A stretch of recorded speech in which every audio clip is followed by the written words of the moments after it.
நீ என்ன செய்தாலும் ஆண்டவர் உன்னை விட்டு விலகுவதும் இல்லை, உன்னை கைவிடுவதும் இல்லை என்பதற்காக தான் அவருடைய பேரையே இம்மானுவேல் என்று வைத்திருக்கிறார். அவர் நம்மை விட்டு ஒரு பொழுது விலகுவார். இதெல்லாம் நம்ம எண்ணங்கள். மதங்கள் நமக்கு அப்படி போதிக்கிறது. நீ நன்றாக ஜெபித்தால் தான், நன்றாக வேதம் வாசித்தால் தான், நன்றாக உபவாசம் இருந்தால் தான், நீ கண்ணீர் விட்டால் தான், நீ கொடுத்தால் தான் ஆண்டவர் உன்னோடு கூட இருப்பார், இல்லாட்டால் உன்னை விட்டு விலகி விடுவார். ஆண்டவர் அப்படி சொல்லவே இல்லை. அவர் நம்ம விட்டு ஒரு பொழுதும் விலகுவதில்லை.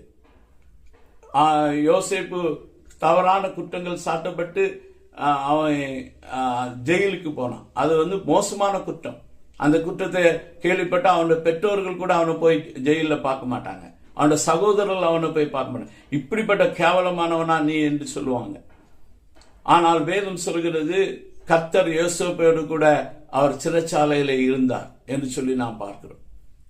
தேவன் நீ உனக்கு மேல பொய் குற்றச்சாட்டுகள் சாட்டும் போது, கேவலமான பொய் குற்றச்சாட்டுகளை சொல்லும், உன் நண்பர்கள் எல்லாரும் உன்னை விட்டு ஓடி போவார்கள்.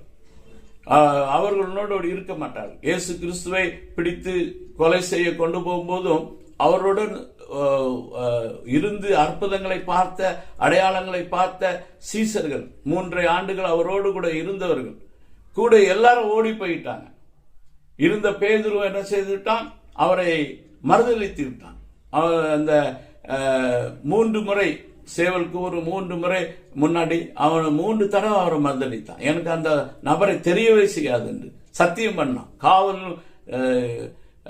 எது வந்தாலும் நான் உம்மோட்டு போக மாட்டேன்னு சொன்னேன். ஆனால் அவன் மனம் கசந்து அழுது திரும்ப ஆண்டோட்டத்தில் இறக்கத்தை பெற்றுக்கொண்டான்.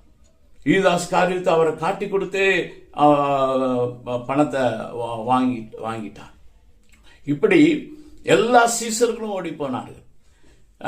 நம்ம மேல பொய் குற்றம் சாட்டப்பட்டு நம்ம பிடித்து கொண்டு போவார்கள் என்று சொன்னால் ஜனங்கள் ஒருவரும் உன் கூட இருக்கும், பெற்றோர்கள் கூட இருக்கும், மனைவி கூட இருக்க மாட்டாங்க. இப்படிப்பட்ட மனுஷனா என்று சொல்வார்கள். அதே போல அந்த நேரம் தேவன் அவனை விட்டு விலகவே இல்லை, அவனோட கூட தான் இருந்தான். அதே போல தாவீது பார்க்கும்போது அவன் பாவம் உண்மையிலே செய்தான். பாவம் விபச்சாரம் செய்தான், கொலையும் செய்தான். அவனுக்கு வாழ்க்கையில தேவன் அவனை விட்டு விலகவே இல்லை. அவன் சொல்லுகிறான் 51ஆம் சங்கீதத்தில், உம்முடைய பரிசுத்த ஆவியானவரை என்னை விட்டு இடாதையும் ரட்சத்தின் பின் சந்தோஷத்தை திரும்ப தாரும். அந்த தேவ ராஜ்யம் சொல்கிறது பரிசுத்த ஆவியினால் உண்டாக சந்தோஷம்.